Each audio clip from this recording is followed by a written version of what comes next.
la roja fogata del ocaso, despacio, mansamente, muere el día. Un bohemio camina lento el paso por la ancha y polvorienta carretera.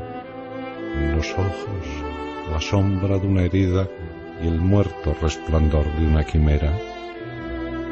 Dime, hermano bohemio, ¿qué es la vida? Quiero gozar sus dulces emociones. La vida me responde, ¿qué ha de ser? La mía fue una rosa de ilusiones que deshojó una mano de mujer.